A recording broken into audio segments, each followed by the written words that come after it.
اللہ کے رسول صلی اللہ علیہ وسلم نے خطوات شیطان footsteps of do not follow the footsteps of Shaitan کے اوپر جب ایکسپلینیشن دی تو انہوں نے ایک سٹوری سنائی.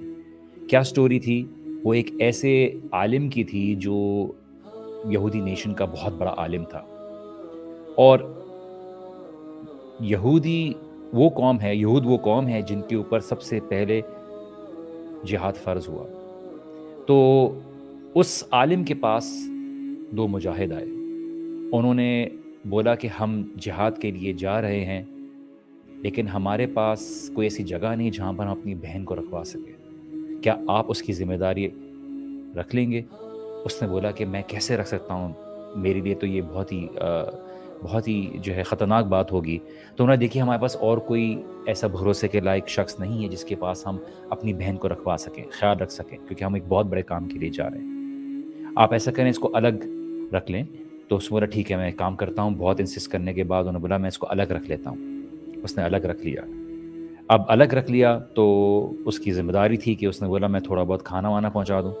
تو کھانا باہر رکھ کے چلا جاتا. اب باہر رکھ کے چلا جاتا تو شیطان آیا اس کے پاس اور اس کو خیالات دیے کہ تم کس طرح کے شخص ہو، کیا وہ انسان نہیں ہے، کیا اس کو کوئی سوشل کسی سے بات چیت کرنے کا کوئی ضرورت پیش نہیں آتی جو تم ہو کہ اس کو باہر سے کھانا رکھ کے چلے جاتے ہو. یہ تو پوچھو کم از کم اس کو کھانا پسند بھی آیا ہے نہیں، یا اس نے کھانا کھایا بھی ہے نہیں، تو باہر کھانا رکھ کے چلے جاتے ہو، کم از کم یہ حال چال پوچھ لو. اس کو یہ بات پہ لاجک لگی، اس کو یہ بات سمجھ میں آئی. اس نے بولا کہ ٹھیک ہے میں دیکھ لیتا ہوں. وہ دروازے پہ کھڑے ہوئے بات کرنے لگا، حال چال پوچھنے لگا. ایک بات، دوسرے دن الگ بات، تیسرے دن الگ بات. اس کے بعد اس کو واپس سے شیطان نے وسوسہ ڈالا، اس کو اس بات کا احساس دلانے کی کوشش کی کہ تم اس طرح سے دروازے کے باہر اس سے بات کرتے ہو، کوئی اور دیکھے گا تو کیا بات کرے گا، شک کرے گا کہ تم کیا آپس میں باتیں کرتے ہو. تھوڑا اندر چلے جاؤ تاکہ کم از کم لوگوں کو پتہ نہ رہے. اس نے اندر جا کے بات کرنا شروع کر دی. اب آہستہ آہستہ بات ہوئی، آہستہ آہستہ فیلنگز گرو ہوئیں، آہستہ آہستہ دونوں کے بیچ میں محبت ہوئی، دونوں کے بیچ میں فزیکل اٹریکشن ہوئی، اور ایونچولی وہ زنا کر بیٹھا. اب زنا کر بیٹھا تو شیطان نے واپس سے آ کے اس کو بولا کہ دیکھو تم نے اتنا بڑا گناہ کر دیا، کسی کو پتہ چل گیا تو تمہاری ریپوٹیشن خراب ہو جائے گی، تمہاری عزت خراب ہو جائے گی. تم ایک کام کرو، اس بچے کو اور اس عورت کو مار دو. اس نے ایونچولی اس عورت کو بھی مار دیا اور اس بچے کو بھی مار دیا اور اس کو دفنا دیا وہاں پہ. کچھ عرصے بعد جب دونوں بھائی آئے، انہوں نے دیکھا کہ ان کی بہن نہیں ہے، تو اس نے بولا دیکھیے تو طبیعت خراب ہو گئی تھی اور وہ مر گئی. شیطان بعد میں ان دونوں بھائیوں کے خواب میں آیا اور ان دونوں کو اس بات کو یاد دلایا کہ یہ جھوٹ بول رہا ہے، یہ رہبا، یہ پریس جھوٹ بول رہا ہے. اس نے جو ہے اس کو مار دیا ہے اور دفنا دیا، اور یہاں دفنا ہے. دونوں بھائیوں نے کئی دنوں تک یہ خواب دیکھا، آپس میں ایک دوسرے کو ڈسکس کیا، میں نے بھی یہ خواب دیکھا ہے، تم نے بھی یہ خواب دیکھا ہے. اس نے جب وہاں پہ جا کے دونوں نے جا کے وہ جگہ کو ڈگ کیا تو پتہ چلا کہ وہاں پہ انہوں نے ریمینز دیکھے.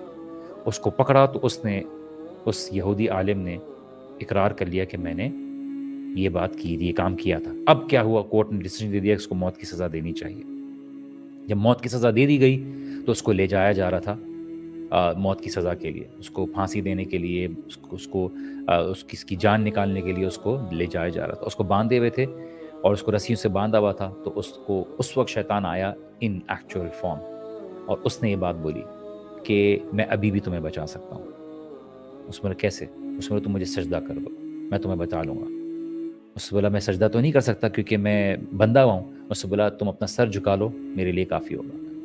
جب اس نے سر جھکایا تو شیطان نے بولا اب میرا کام ہو گیا، اب میرا کام ہو گیا. نہ وہ عالم، اگر اس تک اس کی یہ سٹوری ہے برسیسا کی کہ اس عالم کے پاس اگر شروع میں وہ شیطان زنا کی دعوت لے کے آتا، کفر کی دعوت لے کر آتا، وہ کبھی بھی نہیں کرتا. لیکن شیطان اپنے ان فٹ سٹیپس کے ذریعے جس طرح سے اس کو کفر کی طرف لے کے گیا ہے، جو شیطان کا اصل چیلنج ہے کہ اللہ کا ناشکرہ بنانا ہے، اس کو ایمان سے ضائع کرنا ہے، جہنم میں لے کے جانا ہے، وہ اصل اس کا آبجیکٹو ہے. آپ کے اندر سے جب حیا چلے جائے گی، آپ کے اندر سے جب حیا چلے جائے گی تو ایمان چلا جائے گا، اور آپ کے اندر جب بے حیائی پھیل جائے گی تو پھر آپ کے اندر ایمان والی باتوں کو عجیب سمجھا جائے گا، اور جب ایمان چلا جائے گا تو پھر جو چاہے کرو.